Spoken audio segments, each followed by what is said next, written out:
Look directly into camera. Speak slowly and clearly. Indian immigrants make up less than 1% of the US population. Yet, they are the single highest earning ethnic group in all of America. Their median household income? Over $135,000 a year.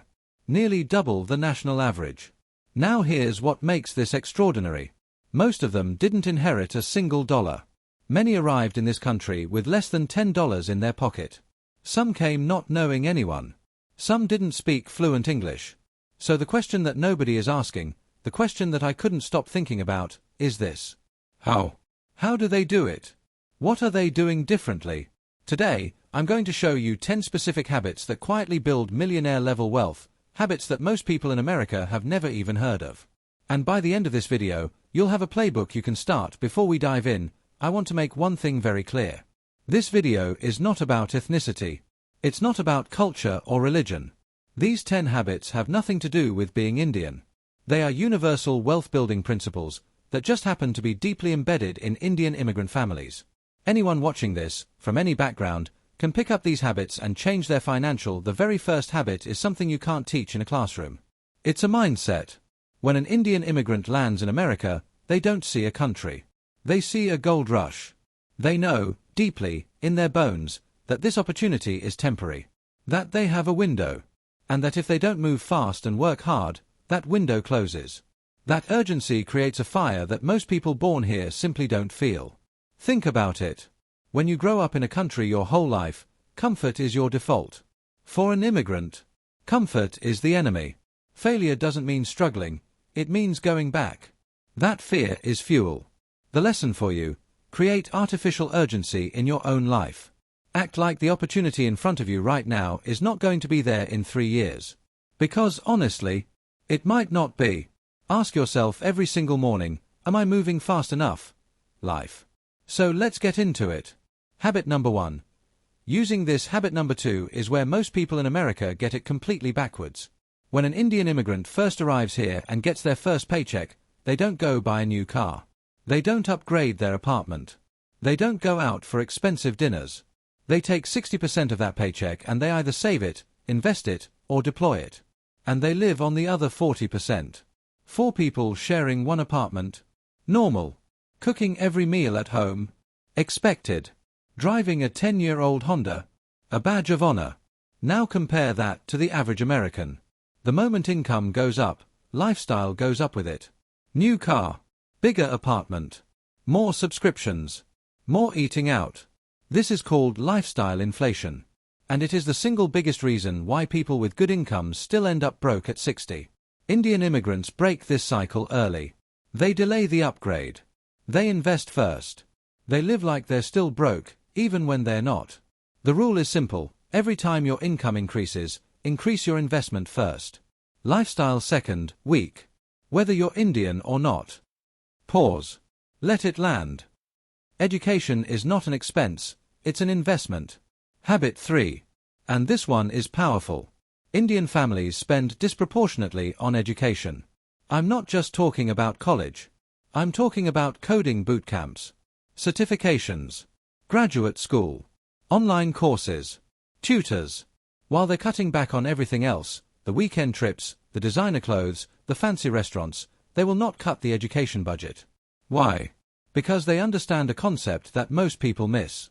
Education is the highest returning asset class in the world. A $5,000 certification that leads to a $20,000 salary increase, that's a 400% return in 1 year. No stock market can match that.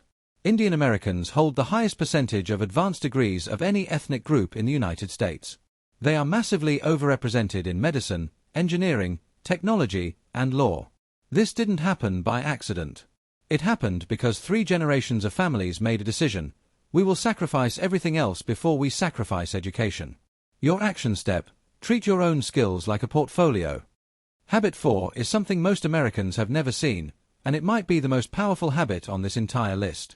When an Indian immigrant wants to start a business, they rarely go to a bank. Instead, they go to their community.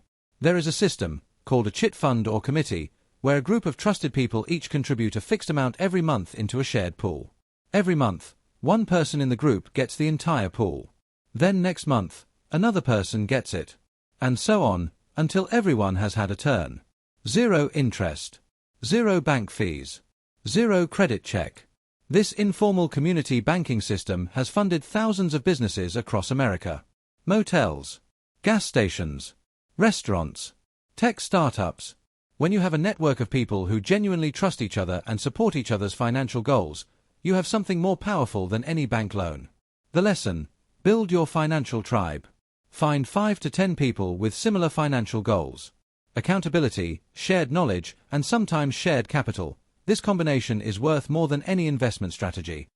What's the one certification, course, or skill that would give you the biggest income jump in the next 12 months? Invest there first. They enter industries nobody wants, then dominate. Habit 5. And this one will absolutely shock you. Do you know who owns approximately 40% of all motels and hotels in the United States? One family name. Patel. Not because they had connections. Not because they had money. But because when they arrived in America in the 1970s and 80s, the motel industry was seen as unglamorous. Low status. Hard work. Long hours. Americans didn't want it. So the Patels bought it. They worked in them, lived in them, managed them themselves to cut costs. They hired family. They reinvested every dollar of profit. And 40 years later, they own 40% of a multi-billion-dollar industry. This pattern repeats again and again. Gas stations. Convenience stores. Dunkin' franchises. IT support. These were industries that felt boring or beneath people. Indians saw margin where others saw boredom. The wealth lesson: stop chasing glamorous opportunities. Look for industries that are boring, overlooked, and unsexy, but have consistent cash flow. That's where real wealth hides. Habit 6. And if you only remember one habit from this video, make it this one. The moment an Indian immigrant family has enough savings, before the new car, before the vacation, before the kitchen renovation, they buy property. Real estate is the first investment. Always. And this isn't just about appreciation. It's about forced savings. Every mortgage payment builds equity. The property generates rental income if you rent out a room or a floor. It protects against inflation. It creates generational wealth.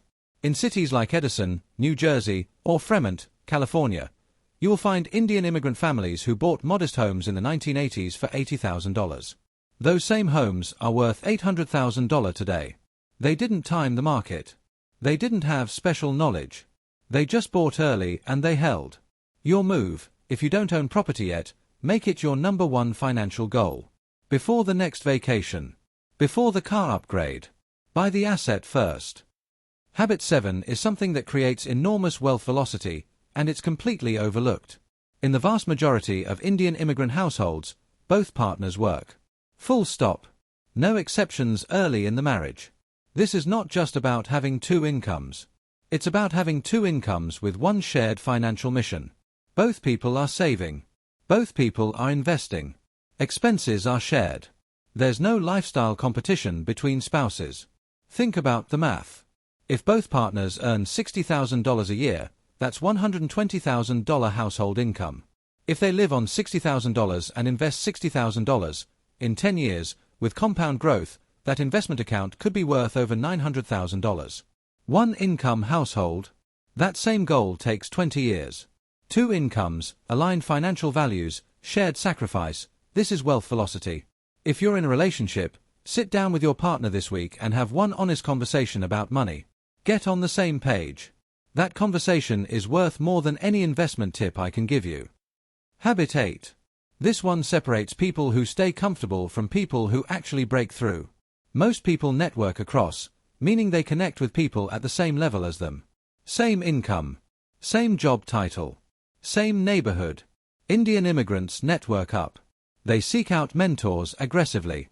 They put themselves in rooms with people who are further ahead. They ask questions without ego. They offer value to people more successful than them, and they build those relationships carefully over time. In Silicon Valley, the Indian-American network is legendary. Engineers refer engineers. Founders connect founders.